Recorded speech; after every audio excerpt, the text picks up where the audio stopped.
Did you hear about the cheese factory that got blown up? Debris was everywhere. Happy early Father's Day. Enjoy. Papa's Day Surprise. The Berenstain Bears and the Papa's Day Surprise. Some Papa Bears are embarrassed by sentiment and pretend not to want a Father's Day present.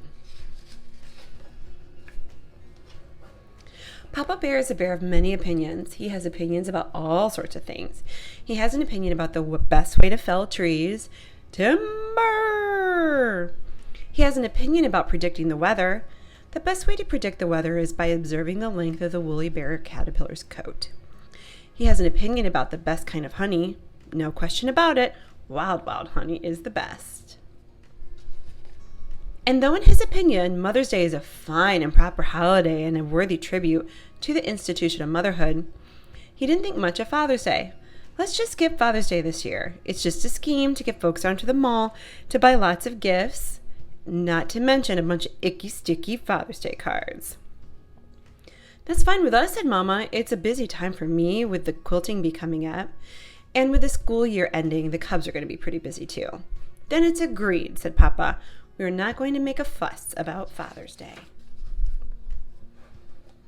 A few days later, Papa was fixing a creaky step, Mama was working on her tulip bed, and baby Honey Bear was playing on the grass. Above their heads was a pair of robins, hard at work building their nest. The fuss about Father's Day is a lot of nonsense, said Papa. Look at that Daddy Robin helping Mama build a nest. He doesn't need to have a fuss made over him. He's happy to do his job building the nest, sitting on the eggs when it's time, and digging up worms when the chicks hatch. That Daddy Robin doesn't need a special day, and neither do I. Yes, dear, said Mama. Papa was about to continue when he heard a noise in his shop. Hey, he said, there's somebody rooting around in my shop. It's those pesky raccoons again, oh. But it wasn't raccoons. It was Brother and Sister Bear. What are you up to? Asked Papa. Just getting some stuff for a school project, said Brother. That's right, said Sister, a school project. Brother was holding a piece of special paper that Papa used for his furniture designs. Sister was holding a roll of paper that Papa used when Sister was holding a roll of paper Papa put down when he was painting. Okay, said Papa. Just so. It's got nothing to do with Father's Day. Is that clear? Yes, very clear, said. But as Father's Day grew closer, talk about it was everywhere, much in the air, and on the air as well, on the radio. And now, with Father's Day approaching, a world of tribute to all your dads out there. On television, don't forget Father's Day. At the mall, Father's Day shirt special, sweaters for Dad, ties for Dad, and just about everywhere else. Just as the drip, drip, drip of water can wear away solid rock, the constant talk about Father's Day began to wear away Papa's opinion about Father's Day. A couple of days before Father's Day, Mama and Papa were in the living room. Mama was putting the finishing touches on a quill. You know, said Papa, I think maybe I'm being a little selfish about Father's Day. It's a lot of nonsense, of course. But Cubs are Cubs, and if they want to make a little fuss about it, oh, sorry, dear, said Mama. I was counting stitches and didn't hear a word you were saying. Then the phone rang, and Mama picked it up. Yes, she said, this is she. Yes, Mrs. Bruin, it's all arranged. See you there. Goodbye. What was that about? Asked Papa. Just some quilting business, said Mama. By the way, said Papa, where are the Cubs? They're over at Cousin Fred's working on a big scout project, said Mama.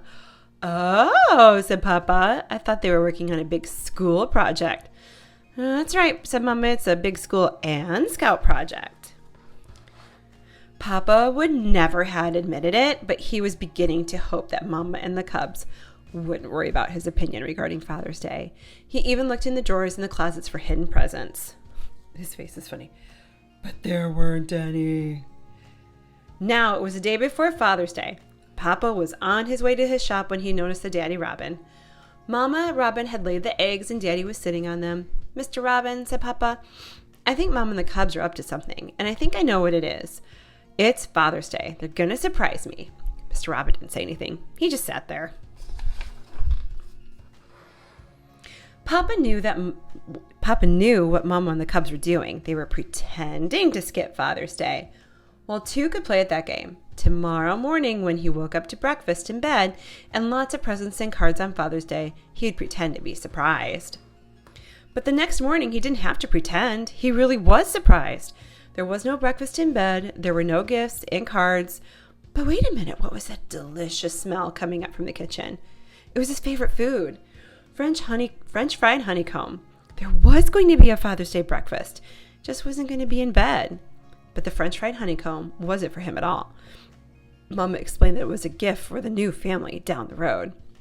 Papa went out and sat on the front steps. The daddy robin flew by. He was carrying a worm to his newly hatched chicks. "Happy Father's Day, Mr. Robin," said Papa, "for all the good it's gonna do us." At that moment, Mama and the cubs came down the front steps. "Where are you going?" asked Papa. "What about breakfast?" "We're all going for brunch at the Grismore Grill." "Huh?" said Papa. "The Grismore Grill, please," said the cubs as they piled into the car. When they arrived, folks were all lined up at the entrance. "Look," said Papa, "there's a sign over the door that says, 'Welcome Dads.'" "So there is," said Mama with a big grin. There was a much bigger sign inside. It said, "Welcome to the Papa's Day Surprise." It was painted on the roll of paper the cubs had gotten for the school project, and there was a stage with a long table. "Go ahead, Papa," said the cubs, "up on the stage with the other papas." He found a chair with his name on it at the long table. Other papas were on the stage with him. Lizzie Bruin's papa, Cousin Fred's papa, even Too Tall's papa. Other papas filled the seats and the food.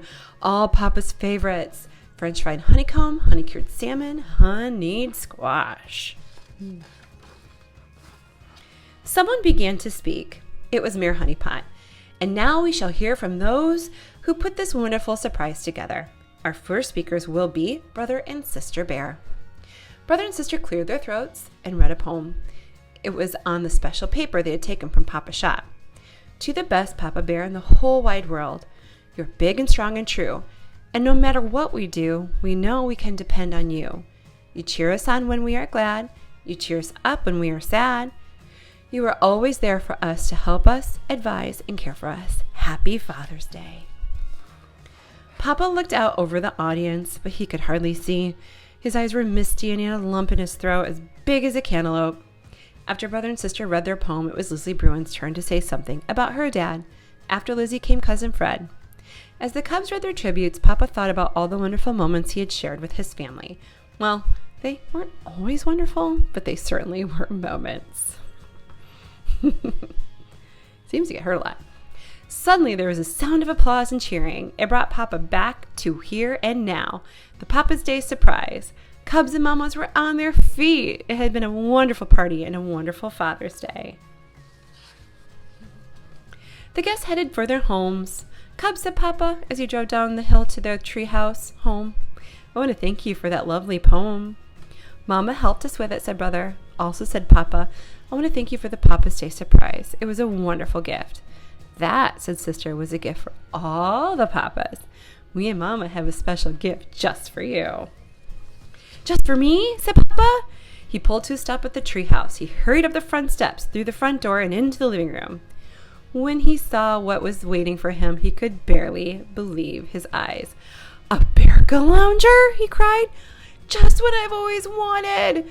It was a special chair that you could adjust up and down. It was the perfect chair for Papa.